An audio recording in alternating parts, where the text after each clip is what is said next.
Alright, our next lesson on rationals, we're going to look at adding and subtracting. So far we did simplifying and multiplying and dividing, where we wanted to get them factored.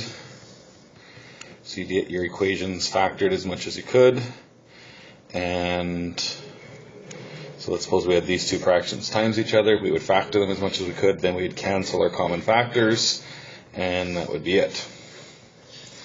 So with multiplying and dividing, it's just basically factor and cancel. So now what we're going to look at is adding and subtracting. And if we do adding and subtracting of fractions, remember if I gave you something like 1/3 plus 3/4, we have to change those fractions to have a common denominator.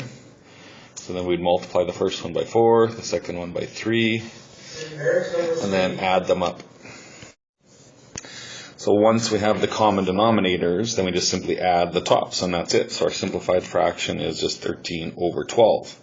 So the same thing is going to apply now with rationals, except our bottoms are going to likely have x's involved. So if you look at this example, both denominators are x plus 4, so they're already the same. So all we need to do is add or subtract the tops. So because we're subtracting, we got to subtract the whole thing. So remember, the easiest way is to add the opposites. So we'd have 4x minus 1 plus negative 2x plus 9. And then we just add up all of our like terms. In this case, we'd have 2x plus 8.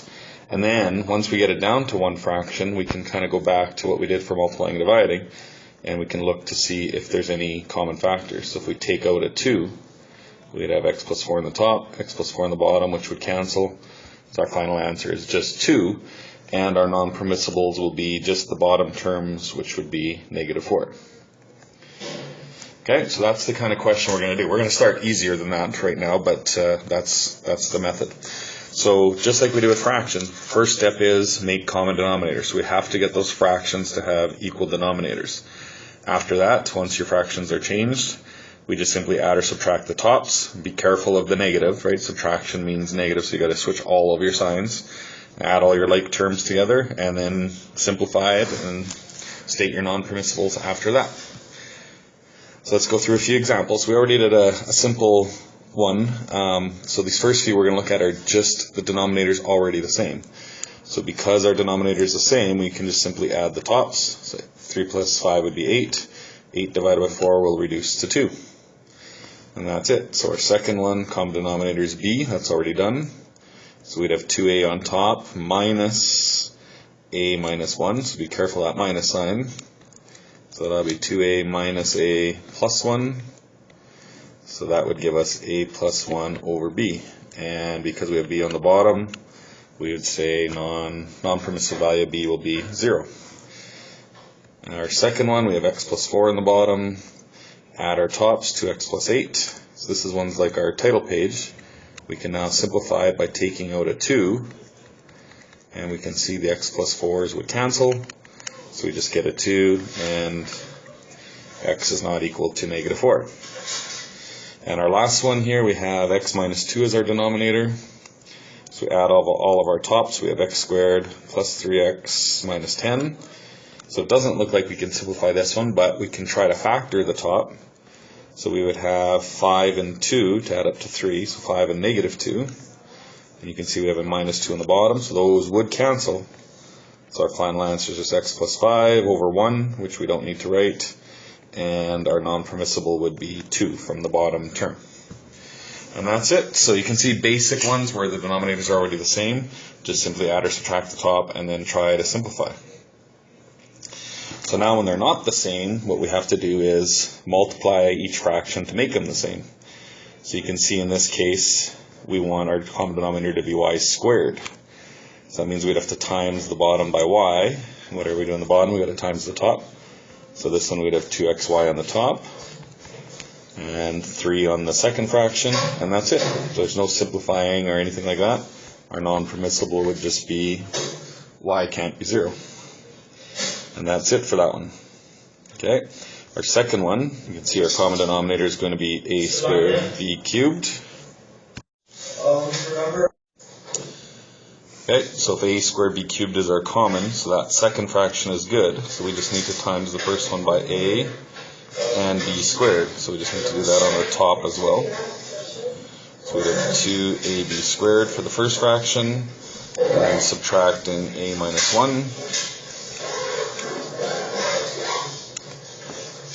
So just be careful, go 2ab squared minus a plus 1, all over a squared b cubed. And our non-permissibles would be 0 for a and for b. And that's it. So the last one, you can see we got 2 and x plus 4, so that will be our common denominator. So the second fraction, we got the x plus 4, we're just missing the 2. So if we times our second fraction by 2 on the top, we'd have x plus 6. And that's it. That's all we can simplify. So our non-permissible is negative 4. So you can see with these ones, all we're doing is multiplying the top and bottom by whatever term is missing in order to get the denominators the same. Number 5, 0 to 2. Okay, so the last type now is what happens when our denominators are not the same and it's not just a simple multiplying to make them the same. So if you look at this first one, we see they look similar. So the trick to these ones is you want to factor everything if you can. So the first one is good. Our second fraction, if we factor the bottom, we'd have plus 2 and minus 2. So at this point, we can multiply by the first fraction by x minus 2, right? We got the plus 2 already. Or we can actually simplify first, which will actually make it easier. So in this case, because the fraction on the right, we can cancel those. We can always cancel within one fraction. We just can't cancel across the plus or minus sign this time. So that would be it. So that would be the easiest way to do this one. Just cancel those. So we'd have 1 over x plus 2. So now our denominators are the same. They are x plus 2. So we'd have x minus 3 plus 1, which would be x minus 2 over x plus 2.